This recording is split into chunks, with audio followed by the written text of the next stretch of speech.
राज्याचे आदरणीय मुख्यमंत्री एकनाथरावजी शिंदे, उपमुख्यमंत्री देवेंद्रजी फडणवीस, अजित पवार, सहकार मंत्री दिलीपभाई त्रिपाठी असा हा जो सोहळा आहे त्या संबंधीचे जे मंत्री आहेत, मंगलप्रसाद लोढा, या ठिकाणी उपस्थित असलेल्या डॉक्टर श्रीराम कोहरे, खासदार सुप्रिया सुळे, व्यासपीठावरचे सगळे मान्यवर आणि उपस्थित सहकारी बंधू भगिनी, माननीय मुख्यमंत्री आणि त्यांचे सगळे सहकारी आणि तुम्हा सगळ्यांचं विद्या प्रतिष्ठानच्या वतीने स्वागत करणं याचा मला मनापासून आनंद आहे. आज या प्रांगणामध्ये आपण आहात. ही संस्था 1971 साली स्थापन झाली आणि आज जवळपास 30,000पेक्षा अधिक विद्यार्थी या कॅम्पसमध्ये शिकतात. ते इथे शिकतात असं नव्हे तर बारामती, इंदापूर, भोर, तलासरी, देऊळगाव तथा सुपे, वेगवान, शिरसी, पुणे, सोमेश्वर नगर या ठिकाणी या संस्थेच्या शाखा आहेत आणि पुण्यामध्ये 2 मुलींची वसतिगृह आहे. आजचा हा कार्यक्रम हा रोजगाराशी संबंधित आहे आणि राज्य सरकारला, मुख्यमंत्र्यांना, त्यांच्या सहकार्यांना धन्यवाद देऊ इच्छितो की नव्या पिढीला हाताला काम देण्याच्यासाठी रोजगार निर्माण करण्याची आज राष्ट्रीय गरज आहे आणि महाराष्ट्र सरकारने त्याच्यामध्ये लक्ष घातलं. नेमका हाच दृष्टिकोन आम्ही लोकांनी स्वीकारला आणि आज या संस्थेमध्ये आपण आहोत.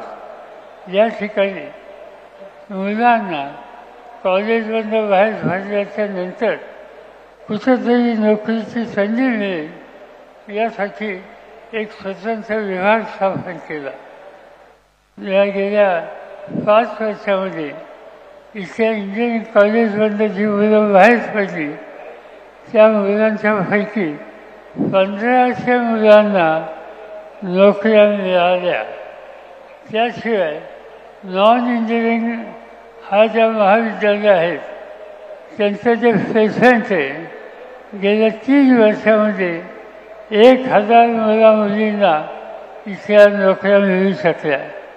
म्हणजे या 5 वर्षामध्ये इंजिनिअरिंग, नॉन इंजिनिअरिंग या सेक्टरमध्ये 2500 मुलींना नोकरी मिळाली आणि त्याच्यामध्ये अतिशय चांगल्या संस्था आज आमच्या मदतीला आल्या. आज जर आपण बघितलं तर TCS, Infosys, cognisant, Wipro, Capgemini, Larsen and Toubro अशा अनेक कंपन्या आहेत.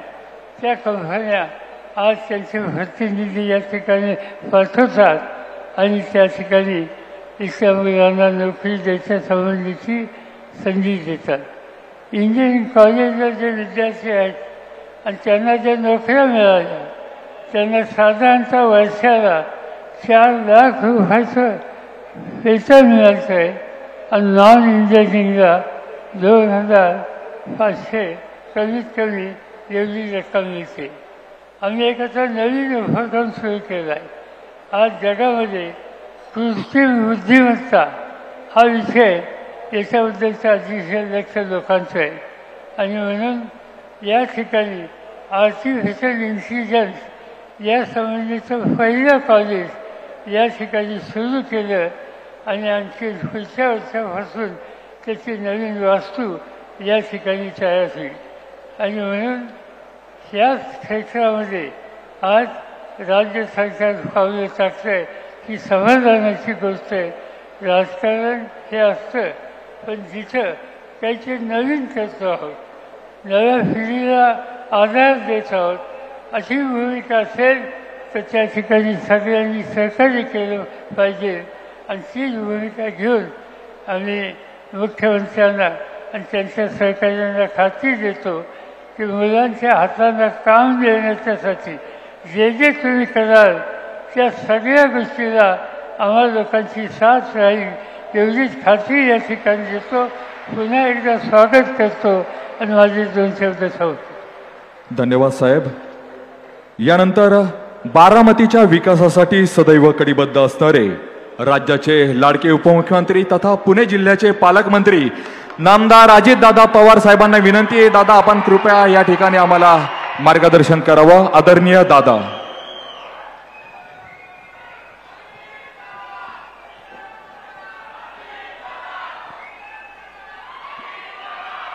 आपल्या राज्याचे मुख्यमंत्री माननीय एकनाथराव शिंदे साहेब, उपमुख्यमंत्री माननीय देवेंद्र फडणवीसजी, मंत्रिमंडळातील आमचे सहकारी दिलीपराव वळसे पाटील, उदय सामंतजी, प्रभात लोढा, विधान परिषदेच्या उपसभापती नीलमताई गोरे,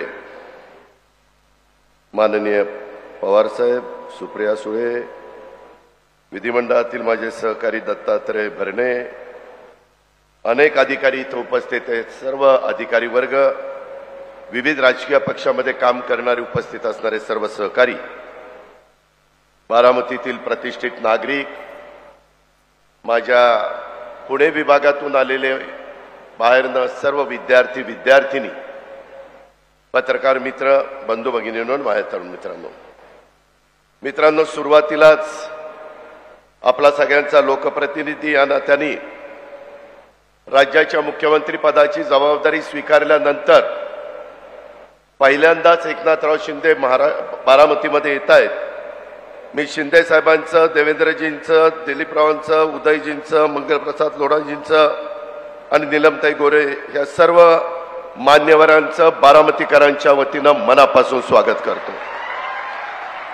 थोडा उशीर झाला त्याबद्दल दिलगिरी व्यक्त करतो, कारण सकाळी एक महत्त्वाचा कार्यक्रम मुख्यमंत्र्यांना कोकणातला लागला, तो कार्यक्रम करून ते आपल्याकडे आलेले आहेत. आता ह्याच्यानंतर देखील छत्रपती संभाजी महाराजांचं वडू आणि तुळापूरला आपण स्मारक करतोय. त्याच्यानंतर लहुजी वस्ताद साळवेंचं एक स्मारक पुणे शहरामध्ये करतोय, त्याही कार्यक्रमाला जायचंय. मित्रांनो, सुरुवातीच्या काळामध्ये तुम्हाला सगळ्यांना प्रभात लोढांनी सांगितलं, खरं तर विभागीय स्तरावर नमो महारोजगार मेळावे हे महाराष्ट्राने प्रत्येक विभागामध्ये घ्यायचं ठरवलं. पहिलं राज्याची उपराजधानी असणारी नागपूरमध्ये घेतला. त्याला उदंड अशा प्रकारचा प्रतिसाद माझ्या तिथल्या मुलामुलींनी दिला. त्याच्यानंतर दुसरा मराठवाड्याला लातूरला झाला, तिथेही चांगला प्रतिसाद मिळाला. तिसरा उत्तर महाराष्ट्राचा अहमदनगरला घेतला, तोही पूर्णत्वाला गेला. आणि कोल्हापूर, सातारा, सोलापूर, पुणे या 5 जिल्ह्यांचा बारामतीमध्ये पश्चिम महाराष्ट्राचा आज मेळावा होतोय. आज आणि उद्या 2 दिवसाच्या करता हा आहे. नोंदणीकृत उद्योजक जवळपास 350 झालेले आहेत. अधिसूचित केलेली रिक्त पदं 55,000 आहेत. उमेदवारी नोंदणी 33,000 झालेली आहे. मित्रांनो, आम्हाला माहिती आहे, आम्ही अनेक वर्ष राजकीय जीवनामध्ये काम करतो. सगळ्यांना नोकऱ्या मिळणं थोडंसं अडचणीचं ठरतं, परंतु अशा प्रकारचे कार्यक्रम सातत्याने घ्यायचे, मुलांना मुलींना तयार करायचं. मध्ये राज्याच्या मुख्यमंत्र्यांनी, उपमुख्यमंत्र्यांनी आम्ही एक जर्मनच्या बरोबर करार केलेला आहे. जर्मनला 5 लाख मुलं मुली लागत आहेत. त्यांची अट एवढीच आहे, जर्मन भाषा आली पाहिजे आणि त्यांचे ITIचे जे कोर्सेस आहेत ते त्याच्यामध्ये आले पाहिजे. मित्रांनो, आपल्या भागामध्ये नाही, परंतु राज्यात, देशात, परदेशामध्ये मोठ्या प्रमाणावर रोजगार उपलब्ध आहे. फक्त आपण त्या संधीचं सोनं केलं पाहिजे. आज इथं मगाशी लोढा साहेबांनी सांगितलं, मी आपल्याला पण सांगू इच्छितो, माझं त्यांचं बोलणं झालं. अभ्यासक्रम, mechano is housekeeping, front office सेवा, इमारत देखभाल, फलोत्पादन आणि लँडस्केप संप्रेषण कौशल्य, आणि इमारत देखभाल प्रयोगशाळा असे 5 कोर्सेस ते आपल्या कृषी मूल्य शिक्षण संस्था ITI आपला मोरगाव बारामती रोडला आहे, तिथं काही कोर्सेस देऊ इच्छित आहेत आणि माळेगावचा ITI तिथं काही कोर्सेस आपण देतोय। साधारण मुलांना मुलींना 15 ते 30 दिवसाचे कोर्सेस आहेत आणि ते कोर्सेस तुम्ही चांगले केले तर एक 30ची बॅच बाहेर पडणार आहे। यामध्ये अनेकांना स्वतःच्या हाताला काम त्या बाबतीमध्ये उपलब्ध होणार आहे। ते आपल्या सरकारची भूमिका आहे आणि त्या पद्धतीने सरकार काम करत आहे। आज अनेक वेगवेगळी बारामतीमध्ये झालेली कामं त्याची उद्घाटन स्वतः राज्याच्या प्रमुखांनी मुख्यमंत्र्यांनी केली। माझी मनापासूनची इच्छा होती की मुख्यमंत्री उपमुख्यमंत्र्यांनी स्वतः जाऊन ते पाहिलं असतं। आता मला जे तुम्हाला इथं स्क्रीनवर दाखवलं त्या स्क्रीनवर जे पाहिलं ते जसंच्या तसं आपण तिथं केलंय। मला पोलीस उपमुख्यालयाच्या बाबतीत माझ्या बऱ्हाणपूरच्या ग्रामस्थांना सरपंचांना धन्यवाद द्यायचे की 66 एकर जागा अशीच पडलेली होती, त्याच्यामध्ये आपण बऱ्हाणपूरच्या सर्वांना विश्वासामध्ये घेतलं आणि 132 कोटी रुपयाचं पोलीस उपमुख्यालय तिथं केलेलं आहे। अजून त्याच्यात काही गोष्टी करायच्यात, त्याबद्दल देवेंद्रजींच्या बरोबर मुख्यमंत्र्यांच्या बरोबर मी बोललेलो, तेही काम नजीकच्या काळामध्ये पूर्णत्वाला जाईल। पोलीस हाऊसिंग बारामती इतकी दुरावस्था झालेली होती, आपले पोलीस कसे तिथं राहत होते मला शंका यायची, मला कमीपणा वाटायचा। आणि मग 4 एकर जागेमध्ये पूर्वी 73 क्वार्टर्स होत्या, परंतु 7-7 मजली एक इमारत बांधून आपण 196 क्वार्टर्स तिथं केल्या आणि 75 कोटी रुपये तिथं आपण खर्च केला। बारामती आपण म्हणजे राज्य सरकारने बारामती बस स्थानकामध्ये पहिलं बस स्थानक कसं होतं हे आपल्याला सगळ्यांना माहिती आहे। जागा कमी होती, पूर्वी 5 एकर 10 गुंठे जागा होती, परंतु नंतर मी 53 गुंठे जागा वाढवण्याच्या करता अनेकांनी मला मदत केली। त्याच्यामध्ये डॉक्टर रमेश भोटे असतील, विजय गालिंदे असतील, गोंजारी असतील, आमचे इंगोले असतील, बोरी असतील, पाथरकर असतील, नंतर कायम खानी नजमुद्दीन असतील, या सगळ्यांनी सहकार्य केलं आणि मी विशेषतः बारामतीकरांना धन्यवाद देईल।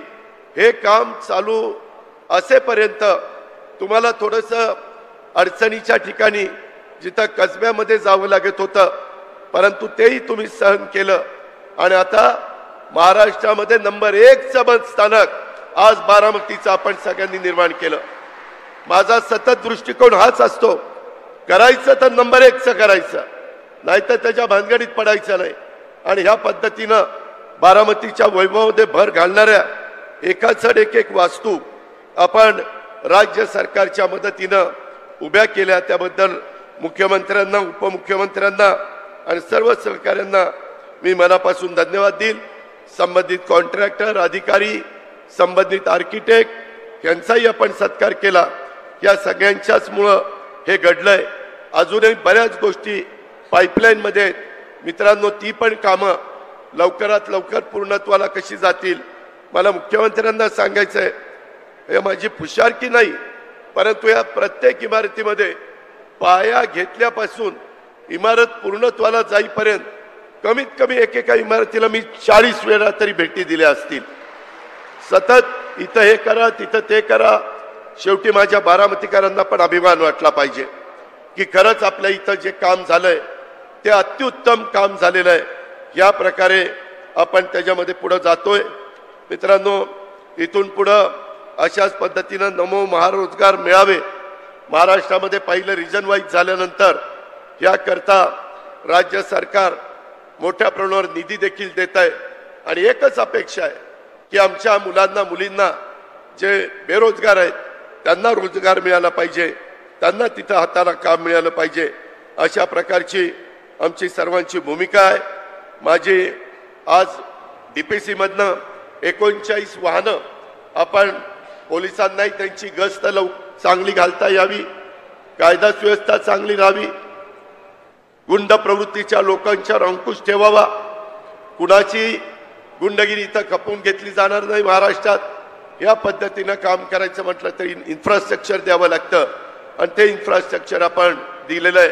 मी मगाशी तिथं CM DCMला उशीर होत होता म्हणून झेंडा दाखवला। तिथं 39 वाहनामध्ये जे ड्रायव्हर होते त्याच्यातल्या 14 महिला होत्या आणि सगळ्यात चांगलं ड्रायव्हिंग त्यांचं तिथं चाललेलं होतं। एवढा महिलांना पण संधी देण्याचं काम मित्रांनो हे महायुतीचं सरकार करतंय। इतर बऱ्याच बाबी बोलण्यासारख्या आहेत। आज ही करोडो रुपयाची कामं आपल्या सर्वांच्या करता, बारामतीकरांच्या करता, इतर सर्व तिथं राहणाऱ्या अधिकारी कर्मचाऱ्यांच्या करता आपण उपलब्ध करून दिली। अशाच पद्धतीनं टप्प्याटप्प्याने आपण पुढे जाण्याचा प्रयत्न करू।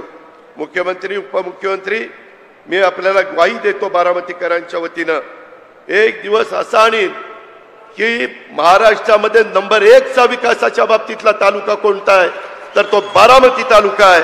हे केल्याशिवाय मी गप्प बसणार नाही।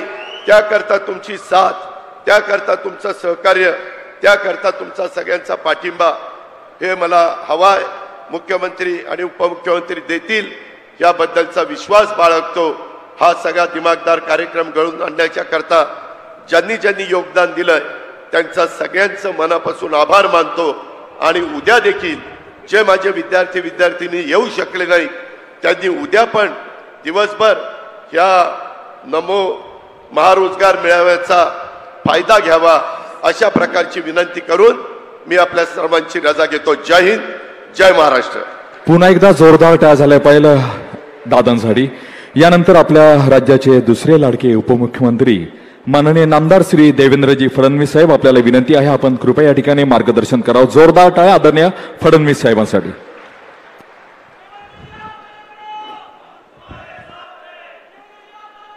हिंदवी स्वराज्याचे सरसंस्थापक छत्रपती शिवरायांना मानाचा मुजरा करतो।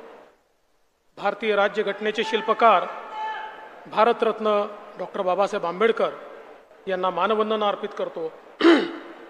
आज मंचावर उपस्थित महाराष्ट्राचे लोकप्रिय मुख्यमंत्री माननीय एकनाथराव शिंदेजी, महाराष्ट्राचे धडाडीचे उपमुख्यमंत्री सन्माननीय अजितदादा पवारजी, ज्येष्ठ नेते आणि माजी मुख्यमंत्री कृषी मंत्री माननीय शरदचंद्र पवार साहेब, मंचावर उपस्थित सन्माननीय नीलमताई गोरे, आमचे सहकारी सन्माननीय दिलीप वळसे पाटीलजी, उदय सामंतजी, ज्यांनी हा मेळावा या ठिकाणी आयोजित केला, ते मंगलप्रभात लोढाजी, आमच्या या कार्यक्रमामध्ये मंचावर उपस्थित असलेला खासदार सुप्रियाताई सुळे, दत्ता मामा भरणे, सुनेत्राताई पवार, विजय बापू शिवतरे, श्री पलकुंडवार, श्री सुहास दिवसे, श्री सुनील फुलारी, श्रीमती निधी चौधरी, श्री राजेश देशमुख, श्री माधव कुसेकर, श्री पंकज देशमुख, मंचावरील सर्व मान्यवर आणि उपस्थित सर्व भगिनी आणि बंधूंनो, नमो महारोजगार मेळावा हा उद्योगांना या ठिकाणी बोलवून तरुणाच्या हाताला काम देण्याचा एक उपक्रम आहे। पण गेले 2-3 दिवस हा मेळावा घोषित झाल्यापासून माध्यमांना एक उद्योग मिळाला आहे आणि माध्यमांचे प्रतिनिधी कामाला लागले आहेत। त्यामुळे त्यांचे मी आभार मानतो की आमच्या या मेळाव्याला त्यांनी प्रचंड प्रसिद्धी गेल्या 2-3 दिवसात या ठिकाणी मिळवून दिली आणि हा मंच या गोष्टीचा साक्षीदार आहे की एखादं चांगलं काम जर करायचं असेल तर महाराष्ट्रामध्ये ही राजकीय संस्कृती आहे की आम्ही सगळे मिळून चांगली कामं करू शकतो। आणि म्हणूनच आज हा महारोजगार मेळावा या ठिकाणी होतोय आणि निश्चितपणे 55,000 पदं अधिसूचित या ठिकाणी करण्यात आली आहेत।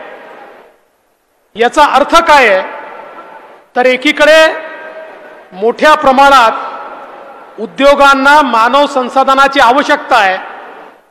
आपण जर विद्यार्थ्यांना किंवा ग्रॅज्युएट्सला किंवा तरुणाईला विचारलं तुमची अडचण काय आहे तर ते सातत्याने सांगतात आमची अडचण आहे की आम्हाला रोजगार हवा आहे। एकीकडे रोजगार आहे, दुसरीकडे रोजगार घेणारे आहेत, पण या दोघांना एकत्रित आणणारं कोणीतरी आवश्यक होतं. आणि या ठिकाणी पश्चिम महाराष्ट्रामध्ये माननीय अजितदादा पवार यांनी पुढाकार घेऊन हा नमो महारोजगार मेळावा आयोजित केला. आणि त्यामुळे आज या सगळ्या आमच्या तरुणाईला मोठ्या प्रमाणात या ठिकाणी संधी मिळणार आहे. खरं म्हणजे आम्ही जे राजकारणात काम करणारे लोक आहोत, आम्ही सगळे कंत्राटी कामगार आहोत. आम्हाला दर 5 वर्षांना आपला कंत्राट जो आहे तो त्या ठिकाणी रिन्यू करावा लागतो. चांगलं काम केलं तर आमचा कंत्राट रिन्यू होतो, चांगलं काम नाही केलं तर लोक आम्हाला घरी बसवतात. पण या ठिकाणी मात्र जो रोजगार आम्ही त्या ठिकाणी देण्याचा प्रयत्न करतोय, चांगलं काम करत राहिलात तर जन्मभर त्याच्यामध्ये तुमची प्रगतीच होणार आहे, तुम्हाला वरवरच जाता येणार आहे, तुम्हाला मोठंच होता येणार आहे. अशा प्रकारचा हा महारोजगार मेळावा आपण या ठिकाणी आयोजित केला आहे. आणि मला या निमित्ताने सांगायचं आहे की पहिला मेळावा ज्यावेळेस नागपूरला आपण आयोजित केला, 11,000 लोकांना रोजगार मिळाला. आणि त्याच्यामध्ये जे पॅकेजेस मिळाले, 50 लाखापर्यंतचे पॅकेजेस हे त्या ठिकाणी तरुणांना मिळाले. मोठ्या प्रमाणात हायपेड जॉब्सपासनं तर अगदी जे 12वी पर्यंत शिकले आहेत, 10वी पर्यंत शिकले आहेत, अशांनाही मोठ्या प्रमाणात रोजगाराची संधी मिळाली. आणि म्हणूनच महाराष्ट्राचे मुख्यमंत्री एकनाथराव शिंदेजी यांनी हा निर्णय केला की एक चांगला मेळावा जर अशा प्रकारचा घेतला तर त्यातनं तरुणाईला मोठ्या प्रमाणात काम देता येतं आणि संपूर्ण महाराष्ट्रभर असे मेळावे करावे असा निर्णय झाला. आणि त्यातला पश्चिम महाराष्ट्राचा मेळावा आज या बारामतीमध्ये होतोय. अजितदादांनी या मेळाव्याकरता खूप मेहनत केली आहे आणि त्यामुळे आज मला विश्वास आहे, म्हणजे पहिल्यांदा असं होत आहे की अधिसूचित केलेली पदं जास्ती आहेत आणि अर्ज कमी आहेत. 36,000 अर्ज आहेत आणि 55,000 पदं आहेत. अर्थात उद्यापर्यंत अजून अर्ज येतील, कारण अर्ज अजूनही आपण घेतो आहोत. आणि मी या निमित्ताने अपेक्षा व्यक्त करतो की सगळ्यांना जे जे आलेले आहेत त्यांना त्यांच्या त्यांच्या अभ्यासाप्रमाणे, त्यांच्या कौशल्याप्रमाणे या ठिकाणी निश्चितपणे रोजगार मिळेल. आज खरं म्हणजे आपल्याला कल्पना आहे की देशाचे प्रधानमंत्री माननीय नरेंद्र मोदीजी यांनी भारताची अर्थव्यवस्था विस्तारित करत 10व्या क्रमांकावरनं 5व्या क्रमांकावर आणली. आणि पुढच्या 3 ते 4 वर्षात आम्ही जगातली तिसरी सगळ्यात मोठी अर्थव्यवस्था होणार आहोत. आणि जगातली तिसरी सगळ्यात मोठी अर्थव्यवस्था जर भारताला व्हायचं असेल तर त्याकरता प्रशिक्षित मानव संसाधन हे सगळ्यात महत्त्वाचं आहे. आणि म्हणूनच कौशल्य प्रशिक्षणाचं मोठं काम हे आपल्या सरकारने सुरू केलं आहे. कालच ज्यावेळेस अजितदादांनी आपला अर्थसंकल्प मांडला, त्या अर्थसंकल्पामध्ये महाराष्ट्रामध्ये 2000 प्रमोद महाजन कौशल्य विकास केंद्र हे उघडण्याचा निर्णय हा त्यांनी जाहीर केला. आणि त्या माध्यमातनं तरुणाईंना प्रशिक्षणाच्या माध्यमातनं रोजगार देण्याचं काम हे आपण निश्चितपणे मोठ्या प्रमाणात करणार आहोत. आणि त्याची सुरुवात या ठिकाणी झाली आहे, याचा मला अतिशय मनापासून आनंद आहे. आज या महारोजगार मेळाव्यासोबत अनेक चांगल्या इमारतींचं त्या ठिकाणी आपण उद्घाटन केलं. विशेषतः जो बारामतीचा बस स्टँड आहे हा एखाद्या एअरपोर्ट सारखा वाटावा अशा प्रकारचा बस स्टँड बारामतीला मिळालेला आहे. किंवा या ठिकाणी बारामतीमध्ये पोलीस स्टेशन असेल, पोलीस उपमुख्यालय असेल किंवा पोलिसांकरता क्वार्टर्स असतील, हे सरकारी बांधकाम आहे असं वाटतच नाही. एखाद्या कॉर्पोरेट कंपनीचं ऑफिस असावं अशा प्रकारचं पोलीस उपमुख्यालय दादा तुम्ही बारामतीकरांना दिलाय. आता 2 गोष्टी यातनं होतील. पहिले तर माझ्या मागे लोक आता लागतील की आम्हाला बारामतीलाच पोस्टिंग द्या, कारण एवढं चांगलं कार्यालय आणि एवढं चांगलं निवासस्थान हे केवळ बारामतीलाच उपलब्ध आहे. आणि निश्चितपणे एक गोष्ट या निमित्ताने मी दादा तुम्हाला विनंती करू इच्छितो, तुम्ही स्वतः लक्ष घालून इतक्या चांगल्या इमारती बांधल्या. मला तर आता मोह होतोय की आपल्या पोलीस विभागाच्या जेवढ्या इमारती आहेत त्याचं PMC म्हणून तुम्हालाच नियुक्त करून टाकावं, म्हणजे सगळ्या इमारती चांगल्या होतील. अर्थात दादा मला हळूच हे म्हणू शकतात की PMC का, खातच मला द्या, मी चांगल्या इमारती बांधतो. ते देणार नाही, ते माझ्याचकडे ठेवेल. पण तुमची मदत मात्र सगळ्या चांगल्या इमारती बांधण्याकरता निश्चितपणे घेईल. अतिशय सुंदर या इमारती या ठिकाणी झाल्या. मला असं वाटतं की बारामतीच्या वैभवामध्ये भर घालणाऱ्या आणि शेवटी सरकारी ऑफिसेस हे चांगले का असू नये, सरकारी ऑफिसेस हे चांगलेच असले पाहिजेत. कारण ज्या ठिकाणी जनता जाते त्या ठिकाणी ऑफिसेसही चांगले असले पाहिजेत आणि अधिकाऱ्यांमध्येही लोकाभिमुखता असली पाहिजे. आणि मला विश्वास आहे चांगल्या ऑफिसेसमध्ये बसल्यानंतर अधिकाऱ्यांना कर्मचाऱ्यांनाही चांगले विचार येतील आणि लोकाभिमुखतेनं लोकांच्या तक्रारी दूर करण्याचं काम ते निश्चितपणे करतील. म्हणून मी आज आपला अधिक वेळ घेणार नाही, पण या सगळ्या इमारती माननीय अजितदादांच्या पुढाकाराने या ठिकाणी झाल्या आणि अतिशय सुंदर झाल्या. त्याबद्दल त्यांचं अतिशय मनापासून अभिनंदन करतो. आणि या चांगल्या कार्यक्रमाला आपण आम्हाला या ठिकाणी निमंत्रित केलं त्याबद्दल आपले मनापासून आभार मानून मी माझे 2 शब्द संपवतो. जय हिंद, जय महाराष्ट्र. धन्यवाद माननीय फडणवीस साहेब. यानंतर मी विनंती करतो महाराष्ट्र राज्याचे लोकप्रिय मुख्यमंत्री माननीय नामदार श्री एकनाथजी शिंदे साहेब, जोरदार टाळ्या आदरणीय शिंदे साहेबांसाठी.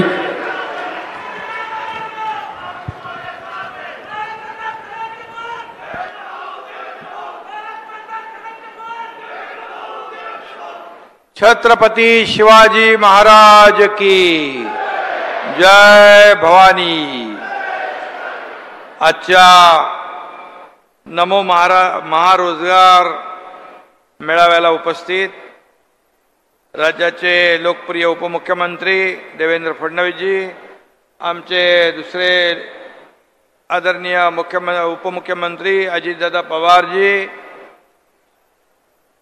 ज्येष्ठ नेते खासदार शरदचंद्र पवार साहेब, या विभागाचे मंत्री मंगलप्रभात लोढाजी, नीलमताई गोरे, दिलीप वळसे पाटीलजी, उदय सामंतजी, सुप्रियाताई सुळे, खासदार आणि आपल्या सुनेत्राताई अजित पवार, व्यासपीठावरील खूप माणसं आहेत त्यामुळे खासदार सर्व, आमदार आणि अधिकारी आणि मोठ्या संख्येने उपस्थित बारामतीकर बांधव भगिनी आणि या महारोजगार मेळाव्याला उपस्थित सर्व तरुण तरुणी आणि पत्रकार मित्रांनो, मी सगळ्यांचंच मनापासून या रोजगार मेळाव्यामध्ये स्वागत करतो. खरं म्हणजे आपलं स्वतःचं आणि त्यातून राज्याचं भवितव्य घडवण्याच्या दृष्टीने या तरुणाईला एक मोठी संधी प्राप्त झालेली आहे. आणि या महामेळाव्यात मार्गदर्शनही होईल, नोकऱ्याही मिळतील. आणि म्हणून मी आपल्या सर्व जे आपले तरुण तरुणी या ठिकाणी आल्यात त्यांना मनापासून पुढच्या वाटचालीस शुभेच्छा देतो, त्यांचं मनापासून अभिनंदन करतो. खरं म्हणजे मेळावे यापूर्वी नागपूर, लातूर, नगर मध्ये झाले आणि आज या ठिकाणी या महारोजगार मेळाव्याचं आयोजन अतिशय मोठं आणि मागचे सर्व रेकॉर्ड तोडणारं हे महारोजगार मेळावा आयोजित केल्याबद्दल अजितदादा यांचं मनापासून मी अभिनंदन करतो. खरं म्हणजे बारामती शहर हे अवघ्या राज्यासाठी एक विकासाचं मॉडेल आहे आणि म्हणून या शहराच्या विकासात शरद पवार साहेबांसह माझे सहकारी अजितदादा पवार राज्याचे उपमुख्यमंत्री यांचंही मोठं योगदान आहे. आणि म्हणून या ठिकाणी आज ज्या इमारती उभ्या राहिलेल्या आहेत या इमारती आपण प्रत्यक्ष जाऊन त्याचं उद्घाटन करावं अशा प्रकारच्या होत्या. आणि म्हणून एक क्वालिटी काम कसं असावं या दृष्टीने या पोलिसांच्या पुणे ग्रामीण पोलीस उपमुख्यालय, अपर पोलीस अधीक्षक कार्यालय बारामती, पोलिसांची निवासस्थानं आणि पुणे ग्रामीण पोलिसांना 39 वाहनं आणि बारामतीचं बस स्थानक हे सगळं याच्यामध्ये घेतलेलं आहे. आणि त्याच्यामध्ये कुठेही क्वालिटीचं कॉम्प्रोमाइज केलेलं नाही. आणि म्हणून नेहमी जेव्हा एखादा प्रकल्प आम्ही हातात घेऊ इच्छितो त्यावेळेस अजितदादांचा नेमके कटाक्ष असतो हे काम वेळेत झालं पाहिजे, हे वेळेत संपलं पाहिजे आणि क्वालिटीचं झालं पाहिजे. आणि आज या पोलिसांच्या इमारती ज्या आहेत अतिशय मॉडेल आणि क्वालिटीच्या इमारती झालेल्या आहेत. खरं म्हणजे मगाशी देवेंद्रजी त्यांना म्हणाले की हे काम जे आहे पोलिसांच्या इमारतींचं आपल्या मदतीने आपण करू. खऱ्या अर्थाने पोलीस हा ऊन पाऊस वारा याच्यामध्ये रस्त्यावर असतो. सण वार उत्सव असले तरी रस्त्यावर असतो, आंदोलनं असली रस्त्यावर असतो, कोविड होता तेव्हाही रस्त्यावर होता. आणि म्हणून या पोलिसांची कार्यालयं पोलिसांची घरं अतिशय उत्तम असली पाहिजेत, कारण कायदा सुव्यवस्था राखण्याचं मोठं काम हे पोलीस करत असतात. आणि म्हणून त्यांच्याकडून चांगल्या कामाची आपण अपेक्षा करू, तर त्यांना देखील सोयीसुविधा आपण चांगल्या दिल्या पाहिजे. आणि त्या आज या ठिकाणी बारामतीमध्ये दिलेले आपण पाहतोय. आणि म्हणून मी सगळ्यांचं मनापासून अभिनंदन करतो. खरं म्हणजे आज आपण इथे बस स्थानकाचं देखील लोकार्पण केलंय. बस स्थानकं देखील आम्ही सगळीच राज्यातली बस पोर्ट सारखी अतिशय सुसज्ज सर्व प्रवाशांना सोयी सुविधांनी युक्त अशा प्रकारची देण्याचा आमचा प्रयत्न आहे. आणि त्यामध्ये बारामतीमध्ये एक पहिलं मॉडेल बस स्थानक होतंय, याबद्दल देखील मी अजितदादांचं मनापासून अभिनंदन करतो, त्यांना धन्यवाद देतो. एक चांगली सुरुवात आपण या ठिकाणी केलेली आहे.